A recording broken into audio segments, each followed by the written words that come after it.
Elon Musk has gone and done something stupid again.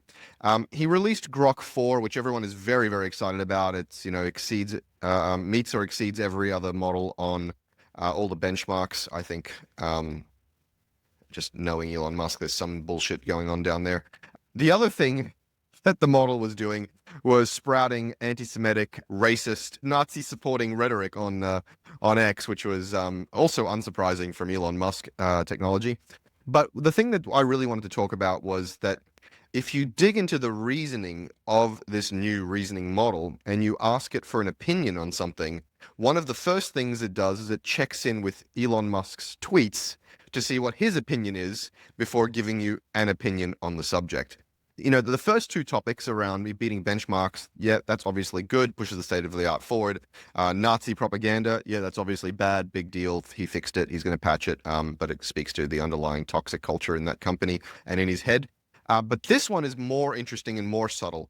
The idea that the owners of these models, whether they be countries or companies or people, have an ability to subtly, or not so subtly in this case, because Elon doesn't do anything subtle, influence their outputs and, subtly shape human opinion and civilization.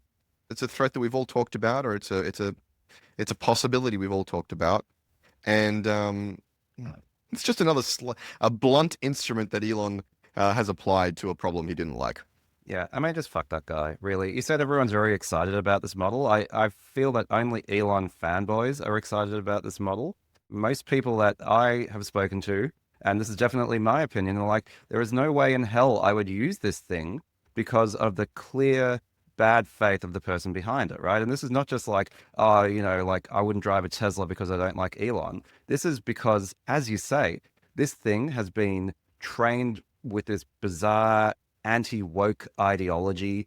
It consults Elon himself. So it's like, if you think Elon is a ketamine-addled, ideological warrior who doesn't care about other people, why would you talk to a bot made in his image? Why would you do anything? Why would you entrust anything to a tool like this? So to me, from a business point of view, same as with Tesla, but worse. This is a terrible business decision to create Grok as this plaything of Elon Musk, because the only people who would even consider using it are already so far down that rabbit hole that they would do anything for him, right? So it doesn't matter how well the thing performs in benchmarks. It's a non-starter for most people. In that sense, I just don't really care, because I think the brand damage is just so deep that this thing's not going to go anywhere.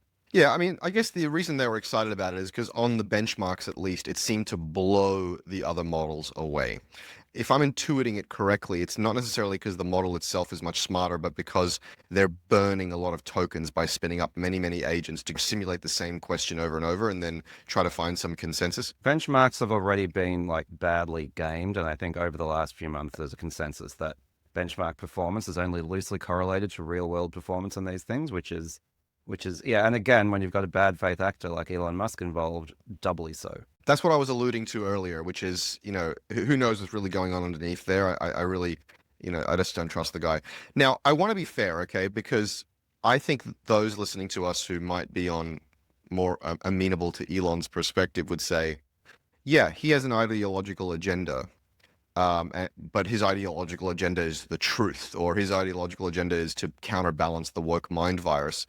And they would accuse OpenAI or Google or us of having our own ideological agenda, which is, a certain liberal worldview. So I just never want to be oblivious to the counter narrative and to the behavior of the other side, or maybe my side, that could be characterized the same way with different pejorative language. I will, for example, I was asking ChatGPT yesterday or the day before about, for some reason, I was reminded of James Gunn's terrible tweets, or not even, the tweets that he got cancelled for. And I asked ChatGPT, hey, what were those about? James Gunn, by the way, is the director of Superman. And I asked her, hey, what were those tweets about? And it gave me some vague allusions to what it was. I said, no, tell me what the tweets were. Like, I want to understand for myself if they were any good, really that offensive. And it was like, oh, I don't want to repeat the tweets because, they're uncomfortable and blah, blah, blah. And this was the second or third or fifth time where I've had ChatGPT talk around subjects, claiming that it didn't want to make the situation uncomfortable, or it didn't want to say certain things, and I was like, basically, like, fuck off. Just tell me what I'm asking, and stop like moralizing at me. And it was a subtle example of how it has baked in moral assumptions, particularly around sexuality, which is very, the U.S. culture is very puritanical about sexuality, and it has its own kind of, let's not call it woke, but politically correct ideology baked in. Now, I'm not railing against this. I am not expressing an opinion on it. I'm only saying everything has an inherent bias. And those who like Elon's bullshit like Elon's bias. I don't know why they like it, or I don't know why they like parts of it. Yeah, I mean, sure, they can stay on X and Truth Social and play with Grok, but I just feel like it's this sort of toxic echo chamber. So in the context of the broader world of technology and advances in LLMs, this just doesn't seem significant to me. Just one last point is, I do actually think it's a toxic echo chamber, but I actually think that both sides are at risk of creating their own toxic echo chambers, the extreme left and the extreme right. And I just said, There are no extreme left LLMs, though. That's the point. again, the people on the right or the extreme right would believe that OpenAI and others are extreme left, right? They would believe that the Gemini model creating black founding fathers is an example of this extreme left. And what I'm trying to say, though, more importantly, is they are welcome to stay on their ex-toxic pile of shit social network. But if we all retreat to our corners and this polarity and polarization is allowed to continue, it does not end well. We need to find some sort of reasonable middle ground where each side is not the enemy, or at least the bulk of each side is not the enemy. And I said earlier, I don't know why they like his ideology. That's a lie. I see the appeal in his rhetoric, not his execution, not his lack of kindness and empathy, not in his vaguely racist and Nazi bullshit. In the truth that there is an extreme left ideology that is in some cases disconnected from reality. And there is definitely an extreme right ideology that is disconnected from reality and currently in power and dangerous. And we need to find the reasonable middle. That's what I believe. And so this is a concern for me in the general.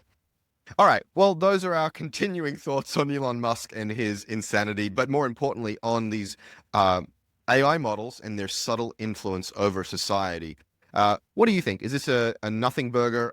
Ultimately, we need the well-trained models from OpenAI or Gemini, or is Elon onto something?